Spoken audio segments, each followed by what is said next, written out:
Good day to you all. My name is Switchblade Library Director and welcome to a new challenge run. In this video we will figure out, can I beat Blocktales at level 1? The rules of the challenge are very simple. I'm not allowed to level up at any point in the run, so that means we're permanently stuck with 10 HP, 5 SP, and 3 badge points. Due to Blocktales only having 2 chapters at the time of recording, only up to chapter 2 of this challenge will be done. Further chapters will be taken on as they become available. But now, without further ado, let's get our ball and blade, then jump right into the prologue. We start by being woken up by this rude bum penguin, and I do not like that, so I try to fuck him up.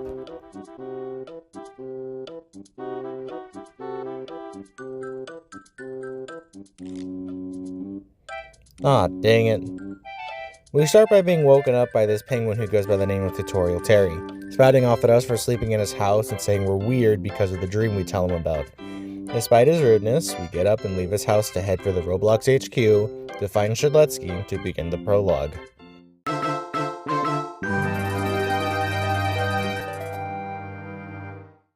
Leaving the house, we end up in Bizville, our central city area, talking over to a few guys for fun, and heading over to the person that makes this challenge possible.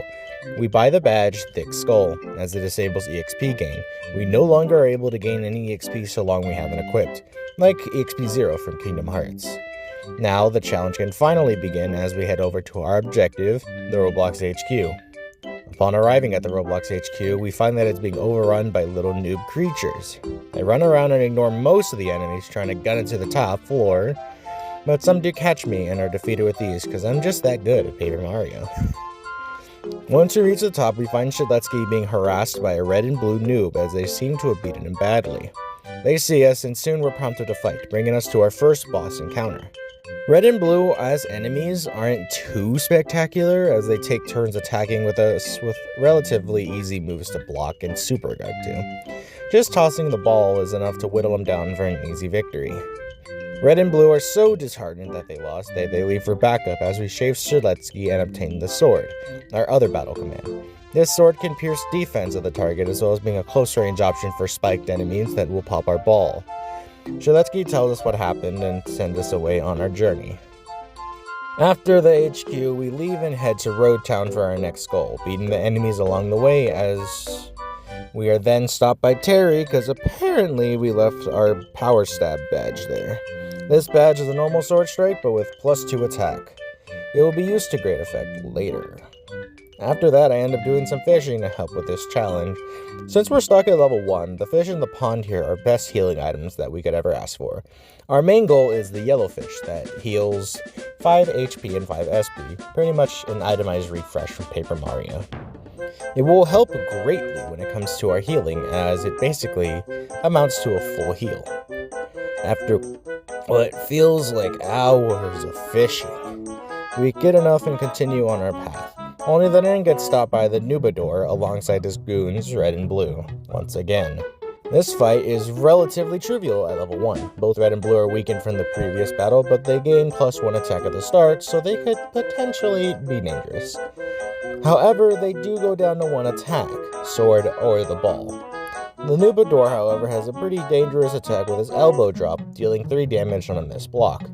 Unfortunately, I miss it 3 times in this whole battle and have to heal because of it. It's so stupid.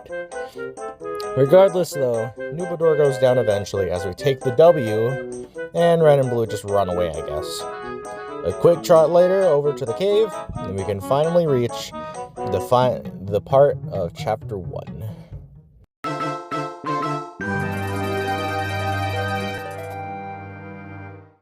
The Ice Cave is a somewhat unnotable place to go through.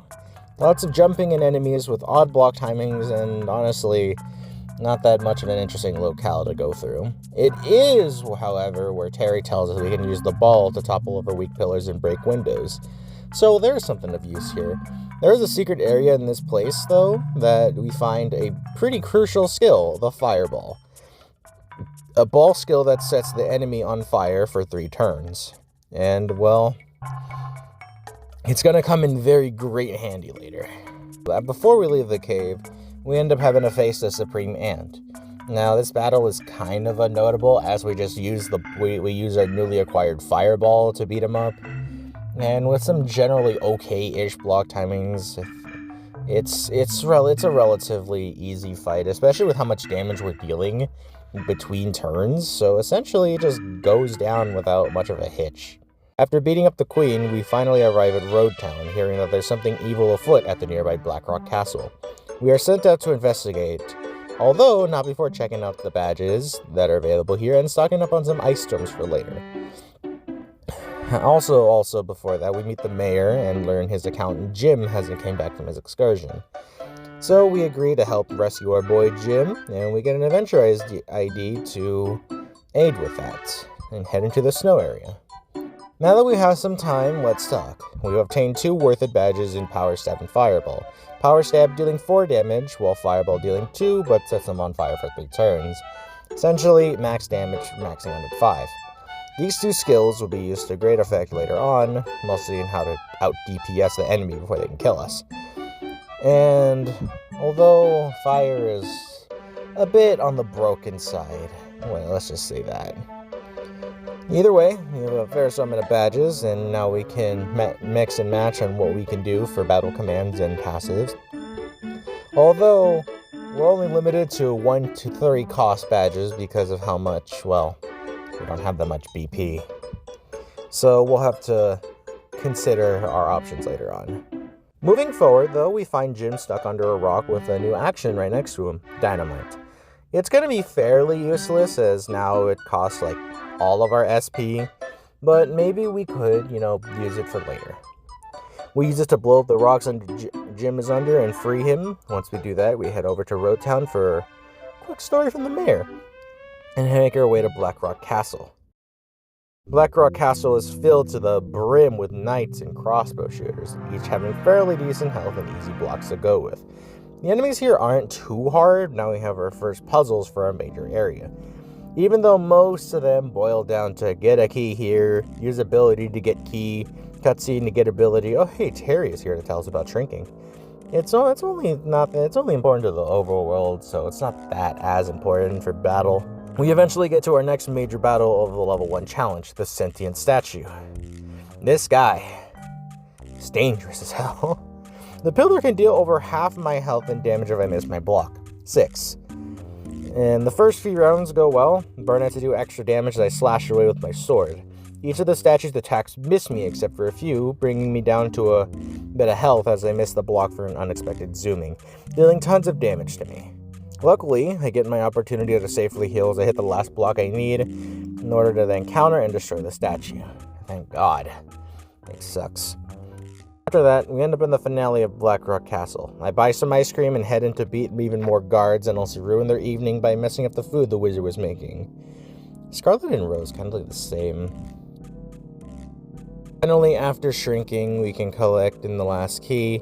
We can make our way to the boss of the chapter, the Cruel King. And this guy is a menace.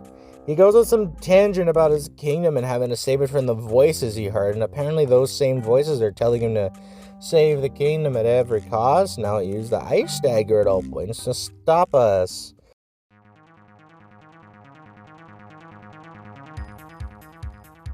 Moving on though, the other fights of the level 1 challenge were fairly easy. This one, however, is the most scary out of them all. The Cruel King only has 2 attacks. Scepter Strike is a weird block timing freeze attack as it deals 6 damage if the block is missed, and then 2 because freeze.